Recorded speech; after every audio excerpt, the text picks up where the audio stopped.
अस्सलाम वालेकुम। Economy matters में खुशामदीद। मैं हूं शाजिब अहमद। सबसे पहले शामिल करेंगे टॉप स्टोरीज। पेट्रोल 6 रुपये 51 पैसे और हाई स्पीड डीजल 19 रुपये 39 पैसे फी लीटर महंगा। पेट्रोल की नई कीमत 399 रुपये 86 पैसे मुकर्रर। डीजल 399 रुपये 58 पैसे फी लीटर हो गया। डीजल पर फी लीटर 28 रुपये 69 पैसे लेवी आयद। पेट्रोल पर लेवी की शरह में 3 रुपये 88 पैसे फी लीटर कमी। मुल्क में महंगाई की शरह 21 माह बाद डबल डिजिट में पहुंच गई। अप्रैल में इन्फ्लेशन रेट 10.9% पर पहुंच गया। एक माह के दौरान शरह में 2.5% इजाफा हुआ। हुकूमत ने महंगाई 8 से 9% रहने का तखमीना लगाया था। स्टेट बैंक के ज़र मुबादला ज़खायर में एक हफ्ते के दौरान 73 करोड़ डॉलर का इजाफा। मजमूई ज़खायर 21 अरब 27 करोड़ डॉलर हो गए। माहिरीन के मुताबिक यूरो बॉन्ड्स की फरोख से हासिल रकम मिलने से ज़र मुबादला ज़खायर बढ़े। और एफबीआर फिर टैक्स वसूली का हदफ पूरा करने में नाकाम। अप्रैल में भी टारगेट से 73 अरब रुपए कम वसूल। 10 माह के दौरान शॉर्टफॉल बढ़कर 683 अरब रुपए पर पहुंच गया है। आज के प्रोग्राम में बात होगी ट्रांसमिशन लाइन्स की कमी से बिजली के ज़िया की। मुल्क में बिजली की सरप्लस गुंजाइश, फरामी मुश्किल, वसीदा निज़ाम और नई ट्रांसमिशन लाइन्स की तामीर में ताखीर से मसाइल बढ़ते जा रहे हैं। अगर हम बात करें साउथ में पैदा होने वाली सस्ती बिजली की, तो थर कॉरिडोर में बनने वाली बिजली की औसतन लागत 11 रुपये है। लेकिन ऐसे में जब पंजाब खैबर पख्तूनख्वा में कम पैदावार से लोड शेडिंग का सामना भी हम साथ साथ देख रहे हैं। 5-5 घंटे तक अंधेरे छाए रहे। लेकिन तो साउथ में हम ये भी देख रहे हैं कि पैदा होने वाली सस्ती बिजली नॉर्थ रीजन को मुकम्मल तौर पर फराहम नहीं की जा रही। सिर्फ 500 मेगावाट तक बिजली फराहम की जा रही है। दूसरी जानिब वजीर तवानाई अवैस लगारी ने मुल्क से लोड शेडिंग के खात्मे की खुशखबरी अब सुना दी है। कहा कि LNG के मुल्क में पहुंचने के बाद बंद पावर प्लांट्स अब चल पड़े, जिसके बाद लोड शेडिंग को खत्म कर दिया गया है। हुकाम के मुताबिक अब सिर्फ उन इलाकों में लोड शेडिंग की जा रही है जहां पर लाइन लॉसेस की शरह ज्यादा है। आज हमारे साथ मौजूद होंगे पावर डिवीजन के एनर्जी एडवाइजर सैयद फरजंद अली साहब और एनर्जी एक्सपर्ट डॉक्टर बशारत हसन साहब। लेकिन उससे पहले आपको दिखाते हैं जहीर अली खान की खुसूसी रिपोर्ट। पाकिस्तान में बिजली की पैदावारी सलाहियत 40,000 मेगावाट से जायद, जबकि ट्रांसमिशन सिस्टम महज 26,000 मेगावाट बिजली की तरसील ही कर सकता है। मुल्क को कमोबेश 30,000 किलोमीटर तरसीली निजाम दरकार, जबकि दस्तियाब है सिर्फ 20,000 किलोमीटर। मौजूदा ट्रांसमिशन सिस्टम भी बोसीदा होने के बायस कई ट्रांसफार्मर्स और ग्रिड स्टेशन ओवरलोडेड, जो अक्सर लोड शेडिंग और कभी कभार तवील ब्रेक डाउन का सबब बन जाते हैं। जबकि 15% से जायद लाइन लॉसेज की वसूली भी सार्फिन से की जाती है। पैदावारी सलाहियत बेकार पड़े रहने पर 70% कैपेसिटी पेमेंट का बोझ भी सार्फिन पर पड़ता है। पाकिस्तान के जनूब में थर कॉरिडोर में सस्ती तरीन बिजली मौजूद है। थर की मजमुई पैदावारी सलाहियत 3,000 मेगावाट और रेट तकरीबन 11 रुपए से 14 रुपए फी यूनिट है। लेकिन ट्रांसमिशन सिस्टम न होने की वजह से इसे नेशनल ग्रिड में शामिल ही नहीं किया जा सकता। मटियारी लाहौर ट्रांसमिशन लाइन पर बिजली की दरकार तरसील है 4,000 मेगावाट, जबकि ट्रांसमिट हो रही है सिर्फ 2500 मेगावाट। मुल्क में हाई वोल्टेज ट्रांसमिशन लाइन्स में सुक्की कनारी, दासू इस्लामाबाद और थर मटियारी जैसे तवील मुद्दती मंसूबे ज़ेर तामीर हैं। जनूब में मौजूद मकामी गैस और कोयले के पावर प्लांट्स का पैदावारी टैरिफ 4.5 रुपए से 14 रुपए फी यूनिट में पड़ता है, जबकि 1838 मेगावाट के विंड पावर प्लांट्स का टैरिफ 28 रुपए फी यूनिट है। इसके मुकाबले में दरामदी LNG से पैदावारी टैरिफ 40 रुपए से जायद, फर्नस ऑयल से 60 रुपए, जबकि डीजल से फी यूनिट 90 रुपए से जायद पड़ रहा है। खलीजी जंग के बायस LNG की अदम दस्तियाबी पर 6,000 मेगावाट के पावर प्लांट्स बंद करना पड़े, जबकि नीलम जेलम फनी खराबी के बायस बंद पड़ा है। अगर ट्रांसमिशन लाइन्स होती तो ना मुल्क में लोड शेडिंग होती, ना फिक्स चार्जेस आयद किए जाते और ना ही बिजली के बिल अवाम पर बिजली बनकर गिरते। ज़हीर की खुसूसी रिपोर्ट आपने देखी। एक मैं चलूँ, फैज़ान अली साहब हमारे साथ मौजूद हैं। बशारत साहब भी हमें ज्वाइन कर चुके हैं। फैज़ान साहब, पहले मैं आपकी तरफ आऊँगा। मुख्तलिफ स्टेटमेंट्स आई हैं बिजली ज़ाया होने की, हमने देखा है, मुसलसल इस पर बात की जाती है। और रिसेंटली FPCCI के जो रहनुमा हैं SM तनवीर साहब, उन्होंने भी कहा कि साउथ में बनने वाली 9,000 मेगावाट सस्ती बिजली ज़ाया हो रही है। ये बिजली हाई लोड एरियाज जैसे पंजाब है वहाँ पर नहीं पहुँच पा रही है, जिससे फिर लोड शेडिंग का सामना करना पड़ता है। अगर बात की जाए सक मटियारी लाहौर ट्रांसमिशन लाइन की, तो ये मुकम्मल 4,000 मेगावाट बिजली ट्रांसमिट नहीं कर पा रही है। जरा इस पर आप हमें बता सकते हैं इसकी क्या तफसील है इस वक्त आपके पास? जी अस्सलाम वालेकुम, thank you for having me. देखिए, ये कहते ना कि जो भी पावर बिजली साउथ में बन रही है वो बिल्कुल भी ट्रांसमिट नहीं हो पा रही, ऐसा बिल्कुल गलत है। देखिए, जो हमारा जो बिजली का निज़ाम होता है वो डायनामिकली, जो हमारे साउथ में पावर प्लांट्स हैं वो नॉर्थ में उसकी ट्रांसफर कैपेबिलिटी बिल्कुल है। हमारे पास 2 कॉरिडोर्स हैं, एक HVDC है और एक AC कॉरिडोर है। इनको कुल मिला के जो आपकी साउथ की पावर है वो ट्रांसफर नॉर्थ तक कर सकते हैं। लेकिन अब यहाँ सवाल ये पैदा होता है कि आपकी डिमांड कितनी है। डिमांड हमारी, आपको पता है, पावर सिस्टम में on 24 hour basis and seasonal basis vary करती रहती है। तो आज से 1 माह पहले या 1.5 माह पहले जो डिमांड की सूरत हाल थी, जो 12,000-13,000 मेगावाट पे खड़ी थी, वो आज उसकी डिमांड की सूरत हाल ये है कि वो 18,500 मेगावाट पे है। तो जब डिमांड आज से 1-1.5 माह पहले 12,000 थी और दिन के टाइम 6,000 मेगावाट थी, और आप लोकली कुछ सोलर से पैदा कर रहे थे, कुछ आपकी हाइडल से पूरी हो रही थी, तो फिर ये जो ट्रांसफर कैपेसिटी ऑब्वियसली आपको जितनी नीड है उसी बेसिस पे होती है। अनफॉर्चुनेटली उसको मद्देनजर रखते हुए कुछ नॉन एक्सपर्ट लेकिन जो लोग हैं फैजान साहब, सॉरी टू कट यू, लेकिन नीड के साथ साथ हमें वो बिजली सस्ती भी तो पड़ रही है अगर उसको हम ट्रांसमिट करते हैं तो। जी जी, देखिए, जो आप बिजली, जो भी आपका ओवरऑल यूनिफॉर्म एक टैरिफ सिस्टम है, जो भी आप अपना इलेक्ट्रॉन, चाहे वो साउथ से है या वो नॉर्थ से है, जब आप उसको एक अपने सिस्टम में डाल देते हैं तो वो एक ही इलेक्ट्रॉन बन जाता है, वो चाहे उसकी खपत साउथ में है या नॉर्थ में है। मैं आपको ये भी बताते चलूं कि जो साउथ की हमारी खपत है 2000 मेगावाट, तो वैसे ही हमने के इलेक्ट्रिक को भी हम उन्हीं सस्ते पावर प्लांट से डायरेक्टली सप्लाई कर रहे हैं। और अगर उसमें से कुछ एनर्जी आपकी नॉर्थ वाली साइड पे जाती है तो वो नॉर्थ वाली साइड पे भी ट्रैवल कर सकती है। इस वक्त मैं आपको बताते चलूं कि जो हमारा HVDC और जो हमारा AC का कॉरिडोर है, वो इजीली 4-4.5 मेगावाट ट्रांसफर उसकी कैपेबिलिटी है, बल्कि वो कर भी रहे। तो ये डिमांड के साथ साथ है, जैसे आपकी डिमांड इंक्रीज करती है उसी तरीके से ये HVDC कॉरिडोर्स आपके या AC कॉरिडोर जो है वो आपका इस्तेमाल। ठीक है बशार साहब, मैं आपकी तरफ आता हूँ। बशार साहब, पाकिस्तान में बिजली की जो इंस्टॉल्ड कैपेसिटी है वो इस वक्त कितनी है, ताकि फिर हम इस चीज़ को समझ भी सकें, क्योंकि ट्रांसमिशन सिस्टम इस वक्त जो बिजली ट्रांसमिट कर रहा है उसको हम समझेंगे, फिर हम इस मसले को भी समझ सकते हैं। क्योंकि मसला इस वक्त हम देख रहे हैं कि संगीन होता जा रहा है। हमने पावर प्लांट्स तो बनानी है, लेकिन जो ट्रांसमिशन लाइन्स हैं उसको हमने नज़रअंदाज किया है पिछले कुछ अरसे में। जी, अस्सलाम वालेकुम। इस वक्त जो है कैपेसिटी हमारी 46,000 मेगावाट्स की है। इसके अलावा भी काफ़ी जो है पाइपलाइन में इसके अलावा हैं, उसमें से कुछ जो है वो पावर मिनिस्टर ने रुकवाए हैं कि जब आपके पास ऑलरेडी 46,000 मेगावाट्स की कैपेसिटी आ चुकी है और आपकी रिक्वायरमेंट सर्दियों में 7-8 हज़ार मेगावाट्स होती है, गर्मियों में बढ़कर 22,000 मेगावाट या चले आप कह लें 26,000 मेगावाट्स हो जाती है, तो फिर आपने 46,000 मेगावाट से कैसे जनरेशन लाइसेंस इशू कर दिए? इस पे नेपरा ने क्या देखा, क्या फोरकास्ट थी जिसके ऊपर ये काम किया गया?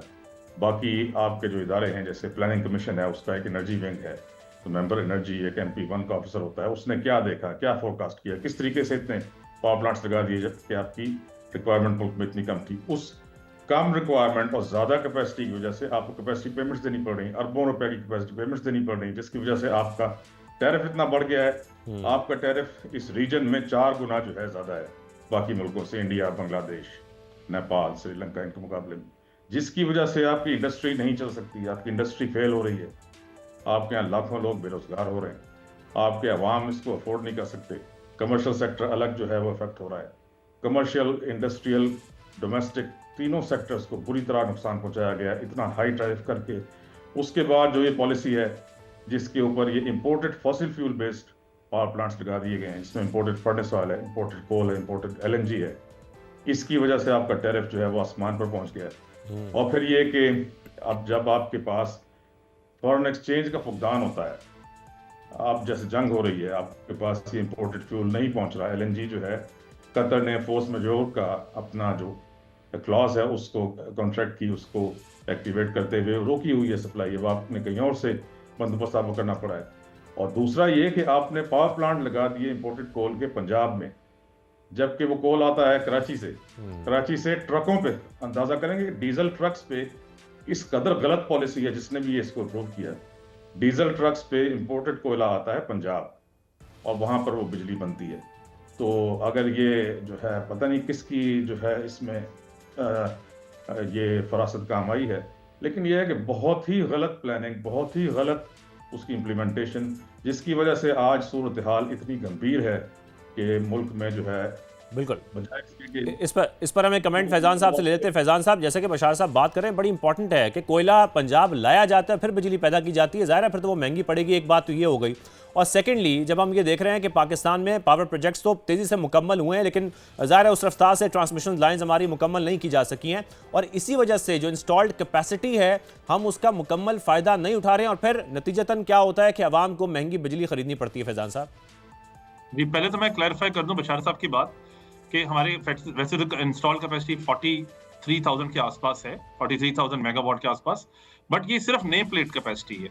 एक्चुअल तो हमने ये देखना है कि आपके पास अवेलेबल जनरेशन और डिस्पैचेबल जनरेशन उस वक्त कितनी होती है, और ये हर वक्त इतनी नहीं रहती। किसी भी पीक टाइम पे हमारे पास ये 33,000 मेगावाट के आसपास रहती है। अब उसमें ये वजह है कि अब सोलर सारा दिन नहीं रहता, शाम के टाइम वो होता नहीं है। फिर इसी तरीके से efficiency of the power plants वो डिफरेंट होती हैं। इसी तरीके से हाइडल अवेलेबिलिटी आपके पास नहीं है, कैपेसिटी फैक्टर्स इनके डिफरेंट है। तो आप ये कह देना कि जी हमारे पास 46,000 मेगावाट है अवेलेबल और हमारी डिमांड तो 18,000 मेगावाट है, तो हमारा इतने ज्यादा, ऐसा बिल्कुल नहीं होता। लेकिन फैजान साहब गलत पॉलिसीज हैं, जैसे कि कोल का भी वो जिक्र कर रहे हैं। मैं आपको यही बताने लगा हूं कि देखिए, तो कैपेसिटी पेमेंट्स हम किसकी चीज की दे रहे हैं? कैपेसिटी पेमेंट्स किस चीज की दे रहे हैं अगर ऐसा नहीं है? मैं आपको जी मुझे आप जरा एक्सप्लेन करने दें। जी आप मैं आपको यही बता रहा हूँ कि आपने किसी भी मुल्क की एफिशिएंट मिक्स ये होता है कि आपने उसमें डिफरेंट आपके जो सोर्सेज हैं उससे आपने इंस्टॉलेशंस करके और आपने अपना एक अच्छा हेल्दी मिक्स रखना होता है। उसमें सबसे बेस्ट ये होता है कि आप इंडिजनाइजेशन, अपने जो फ्यूल्स, इंडिजिनस फ्यूल्स जो हैं, आप उसको मद्देनजर रखते हुए उसको बनाएं। उसमें सोलर आ जाता है, उसमें विंड आ जाती है, हाइडल आ जाता है, थर कोल से जो आपका लोकल कोल है वो आ जाता है। इस बात से मैं एग्री करूंगा कि बहुत सारी प्लानिंग का फुकदान था, या उसमें मिसमैचेस थी, या उसमें शॉर्टकमिंग्स थी, जिसकी वजह से जो अभी बशार साहब भी बात कर रहे हैं कि आपने इंपोर्टेड कोल का पावर प्लांट पंजाब में लगाया, ठीक है वो था, but that is only a single power plant. फिर जहां तक गैस की पावर प्लांट्स की बात है, गैस के पावर प्लांट्स आप जितना ज्यादा सोलराइजेशन को इनकरेज करेंगे, वो quick ramping up power plants हैं, वो क्विकली शाम के टाइम आपके पास, सुबह के टाइम सूरज होता है, शाम के टाइम वो सारे सूरज वाले आपके दोबारा ग्रिड पे आते हैं। So you need power plants जो क्विकली रैंपिंग अप हो। वो सिर्फ गैस पावर प्लांट्स हैं, कोयला इतना फ्लेक्सिबल नहीं है। हाइडल होते हैं, हाइडल आपके पास सर्दियों में होता नहीं है। तो इस तरह के पावर प्लांट्स आपको चाहिए होते हैं, एक ऑप्टिमाइज्ड मिक्स चाहिए होता है। ये कहते ना कि ऐसा बिल्कुल गलत हो, आपने सारा कुछ ये गलत है, ये बिल्कुल ठीक नहीं है, दुरुस्त बात नहीं है। और एलएनजी जहां तक है, एलएनजी के अनफॉर्चुनेटली ये सारा मसले मसाइल हो गया, वरना तो अगर आपके पास एलएनजी होती तो लेकिन फैजान साहब हम ये तो कह सकते हैं कि इस वक्त जो महंगी बिजली है उसका सबसे बड़ा रीजन जो है वो कैपेसिटी पेमेंट्स ही है। फिर जी आप ये देखें, अब वही तो इसी को मद्देनजर रखते हुए जो गुज़िश्ता 1-1.5 साल के अंदर जो हमने प्लानिंग की है, उसमें 7-8 हजार मेगावाट के जो पावर प्लांट्स हैं वो हमने फ्यूचर में जो आ रहे थे उनको रेडिकेट किया, और उससे $17 बिलियन की जो बचत जो अगले साल बोझ आना था कंज्यूमर पे, वो खत्म हो गया। फिर इसी तरीके से जो एग्जिस्टिंग आईपीपीज है उनमें जो रिनेगोशिएशंस हुई हैं, उनके कॉन्ट्रैक्ट्स में आपको सबको पता है, टास्क फोर्स ने जो रिनेगोशिएट किया है वो 3.5 ट्रिलियन रुपीस की बचत होगी। उसमें जो डिफरेंट क्लॉजेज हैं उसका नतीजा ये हुआ कि आप इंडस्ट्रियल सेक्टर से पूछें, गुज़िश्ता 2 सालों में अप्रैल मार्च 2024 से लेकर आज तक इंडस्ट्रियल टैरिफ 18 रुपए कम हो गया, 30 रुपए पर यूनिट पे आ गया। इंडस्ट्रियल को उनको सरप्लस पैकेज दी है, 23 रुपए पर यूनिट जो एडिशनल कंजम्पशन करेंगे वो 23 रुपए पे किया। तो ये सारे रिफॉर्म्स का जो एजेंडा है मिनिस्ट्री का और जो करंट गवर्नमेंट का, ठीक है, वो हम बिल्कुल ऐसे तरीके से कर रहे हैं, और आप इसका इंडस्ट्री इसकी गवाह है। सही है। बशार साहब, एक तो आप इस पर भी कमेंट कीजिएगा जो आप बात कर रहे थे। सेकेंडली बशार साहब, आज हमने ये भी देखा है कि अवैस लगारी साहब आए, उन्होंने लोड शेडिंग के खात्मे की बात भी की है, और जो बात इस वक्त की जा रही है कि एलएनजी मिलने की जो सूरत हाल है वो बेहतर हो गई है। अगर वो स्पॉट मार्केट से खरीदी जाती है तो ज़ाहिर है फिर वो महंगी पड़ेगी कंपैरेटिवली कतर से, तो फिर अल्टीमेटली यही होगा कि हमें फिर बिजली महंगी मिलेगी जब आवाम तक वो पहुँचेगी। तो आप बिल्कुल सही कह रहे हैं। दूसरा ये है कि अवैस लगारी साहब ने मुझे खुद ये कहा कि मैंने चारों सूबों के, बल्कि 6 के 6 वज़ीर आला को, वज़राए आला को लेटर्स लिखे हैं कि तुम्हारे जो सूबे हैं उसमें जितनी भी बिल्डिंग्स हैं, ये बिल्डिंग्स जो हैं 70% बिजली ये एयर कंडीशनिंग में खर्च करती हैं और हीटिंग लाइटिंग में, तो इसका कोई बंदोबस्त करो। मैंने उनको बताया कि जी ये टेक्नोलॉजी हम बाहर से लाए हैं, इसको कहते हैं eco friendly net zero construction. उसमें रेट्रोफिट भी किया जाता है एग्जिस्टिंग बिल्डिंग्स को, नई बिल्डिंग्स जो हैं इस कॉन्सेप्ट पर बनाई जाती हैं, तो उससे आप 70% बिजली तो सिर्फ उसके डिजाइन से और जो मटेरियल आप यूज करते हैं उससे बचा लेते हैं, बाकी 30% आप रिन्यूएबल सोर्सेज से ले लेते हैं, तो those buildings become 100% net zero carbon neutral buildings. तो उन्होंने बहुत अप्रिशिएट किया था। अब इसके ऊपर काम फौरी तौर पे करना चाहिए मिनिस्ट्री को, इसको फरोग दे। अगर टेक्नोलॉजी चाहिए तो हम इनको फ्री देने को तैयार हैं। उसके अलावा आपको बताऊं, बड़ा इंपॉर्टेंट सुनिएगा, मैंने खुद करवाई थी यूएस एनरेल से सैटेलाइट मैपिंग, जिसमें कि उन्होंने हमें बताया, मैप्स बनाकर दिए कि विंड का पोटेंशियल पाकिस्तान में 3,25,000 मेगावाट्स का है, जिसमें 50,000 मेगावाट सिर्फ कराची वो के पास जो है गारोकेटी बंदर का कॉरिडोर, वहां से आपको मिलता है। उसके अलावा सोलर का पोटेंशियल है 2.9 मिलियन मेगावाट्स।